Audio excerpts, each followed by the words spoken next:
थोड़ा सा आगे बढ़िए, टाइम हो ही गया सर जी, काफी हो रहा है, साथी नोट। अच्छा ठीक है। रक्त अपने परिवहन के दौरान शरीर के सभी ऊतकों का संयोजन करता है। रक्त जब बहता है ना शरीर में सर, तो अभी बताया मैंने, धमनी, रक्त केशिकाएं पतली नसें होती, उनसे ऊतकों के पास पहुंचता है। तो सोचिए शरीर के जितने ऊतक है ना सर, रक्त सभी ऊतकों के पास पहुंचता है। अब देखिए यहाँ पर आपको ब्लेड हल्का मार दिया जैसे, तो वहां से रक्त निकल जाएगा। क्यों निकल गया? इतनी पतली नसें हैं कि यहाँ भी निकल जाएगा। बिल्कुल सर, आप सही पकड़े। उन प्रत्येक कोशिकाओं के पास रक्त पहुंचता है और ऑक्सीजन प्लस पोषक तत्वों को ले जाने का कार्य करता है। कौन? रक्त। इसीलिए ऊतकों का ये क्या करता है? संयोजन, यानी ऊतकों के पास पहुंचता है, इसीलिए इसे तरल संयोजी ऊतक भी कहते हैं। याद रखेंगे, रक्त को तरल संयोजी ऊतक भी कहते हैं। तो पूछा जाएगा क्यों, तो हम बोलेंगे भैया कि जो रक्त होता है वो हृदय से लेकर शरीर के सभी ऊतकों के पास क्या करता है? ऑक्सीजन, पोषक तत्व आदि को क्या करता है जी, पहुंचाने कार्य करता है। और जो अपशिष्ट पदार्थ है वहां से उठाकर अन्य जगह ले जाने का भी कार्य करता है।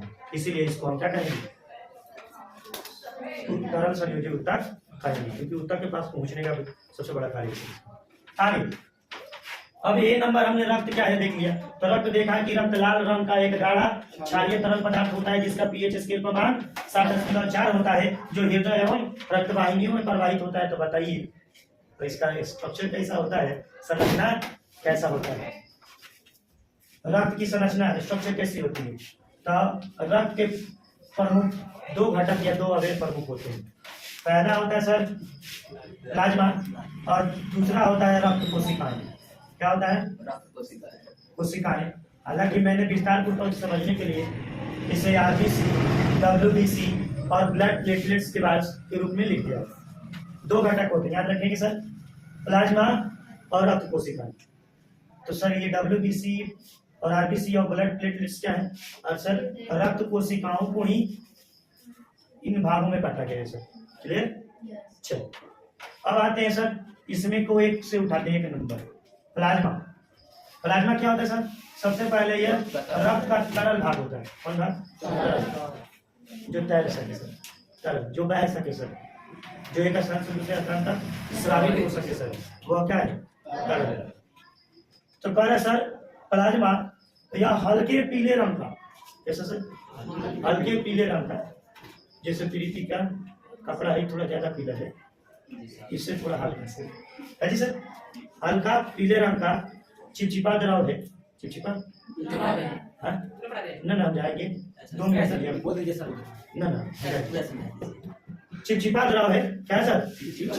चिपचिपा द्रव है, यानी कि चिपचिपा मतलब ये हल्के पीले रंग का चिपचिपा द्रव है जो आयतन के हिसाब से, आयतन का मतलब जैसे मान लीजिए 1 लीटर, एक आयतन बता दिया हमने जी, सेंटीमीटर क्यूब आयतन, मीटर क्यूब आयतन, समझ रहे हैं ना? सही होती मात्रा सही बोल रहा हूं ना मैं? तो आयतन सब रक्त किसमें तरल के रूप में होता है, इसलिए हमने आयतन बोला गया। तो पूरे रक्त, अगर शरीर में जितना रक्त है उस पूरे रक्त का केवल प्लाज्मा 55% होता है सर, जो रक्त कोशिकाओं को तैरा कर ले जाता है सर। कौन लेके जाता है? प्लाज्मा लेके जाता है सर, ध्यान रखें। रक्त कोशिकाएं स्वयं नहीं तैरते, वो बिंदिया के समान, टिकिया के समान वो क्या होती है? रक्त प्लाज्मा में तैरती रहती है, वो ऐसे स्ट्रक्चर ऐसी होती है सर जी। ठीक है जी, छोटे छोटे दवाइयाँ देख ले, बिंदिया का जैसा होता है। चलो वो दीदी के लेके साथ बिंदिया, ठीक है। तो रक्त क्या होता है? प्लाज्मा क्या होता है सर? आयतन के हिसाब से पूरे रक्त का 55% भाग होता है। तो शेष रक्त कितना होगा? रक्त कोशिकाएं कितने होंगी?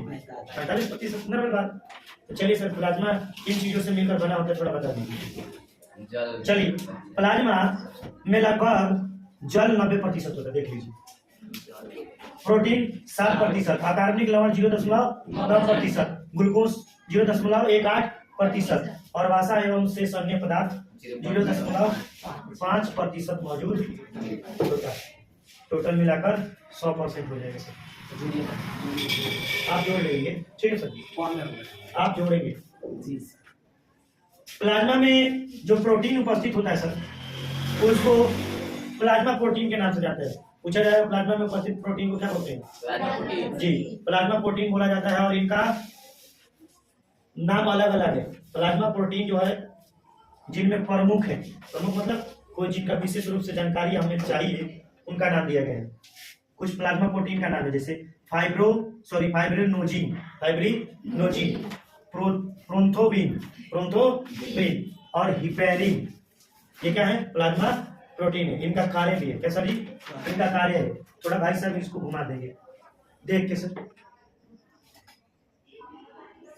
आगे गया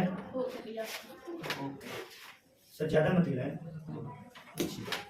ये काटेंगे वोटेंगे नहीं, हमें नहीं है। तो हमको तो जाना ही पड़ेगा सर। खैर कोई बात नहीं। प्लाज्मा प्रोटीन में अभी देखा हमने विशेष फाइब्रिनोजिन, प्रोन्थोबिन, हिपेरिन, ये क्या है? प्लाज्मा प्रोटीन है। तो कह रहा है सर प्लाज्मा प्रोटीन करता क्या है? तो रक्त को थाका बनाने में मदद करता है। क्या करता है? थाका बनाने में मदद करता है। याद रखेंगे, विस्तार पूर्वक नहीं चलेंगे। रक्त को थाका बनाने की क्रिया में फाइब्रिनोजिन प्लाज्मा से अलग हो जाता है। किससे अलग हो जाता है? और जब ये प्लाज्मा से अलग हो जाता है तब ये क्या कहलाता है? शेष भाग सीरम कहलाता है। प्लाज्मा में रक्त का थक्का बनाने की क्रिया जब होती है तो फाइब्रिनोजिन क्या होता है? उससे अलग हो जाता है। और जब यह अलग हो जाएगा तो शेष जो भाग होगा वो क्या कहलाएगा? सीरम कहलाएगा। क्या कहलाएगा? सीरम। अब कहते हैं आरबीसी, डब्ल्यूबीसी और ब्लड प्लेटलेट्स। सरल भाषा में कहें तो रक्त कोशिकाएं। तो पहले हम रक्त कोशिकाओं को देख लेते हैं। रक्त कोशिकाएं पूरे रक्त का कितना होती है? 45% भाग होती है। तो उसमें से हम पहला टॉपिक आरबीसी उठाते हैं। आरबीसी का फुल फॉर्म होता है R for red, B for blood, C for cells, अर्थात रेड ब्लड सेल्स। इसको हिंदी में लाल रक्त कोशिकाएं या लाल रक्त कण भी कहते हैं। याद रखेंगे। और हम लोग अपनी भाषा में लाल खून। सर कौन खून? देखिए सर, मार दो, मार देगा। तुम तो मलिंगा का भाई लग रहा है। देखो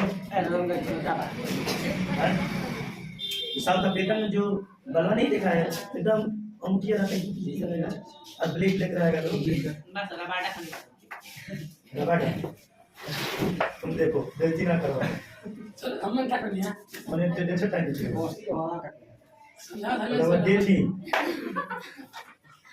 हम नहीं समझा रहे। इसका मतलब आप समझा रहे। ये ठीक सुने? ये सब लंका ना सर, ये लंका का देखो। आरबीसी क्या सर? आरबीसी में एक विशेष प्रकार का प्रोटीन होता है, या प्रोटीन रंजक होता है, या प्रोटीन वाहक होता है, या पिगमेंट अंग्रेजी में बोलते हैं। घोल जी सर, एक विशेष प्रकार का घोल होता है या रंजक होता है जिसका नाम होता है हीमोग्लोबिन। ये किसमें होता है? आरबीसी, रेड ब्लड सेल्स में। और इसी हीमोग्लोबिन के कारण, नाम देखिए रखा ही है, वाला या फिर पिगमेंट या रंजक घोल, जिसके कारण रक्त का रंग कैसा होता है? पूछा जाएगा किस वर्णन के कारण रक्त का रंग लाल होता है? तो हीमोग्लोबिन। याद रखेंगे ठीक। हीमोग्लोबिन में ऑक्सीजन भरने की क्षमता होती है,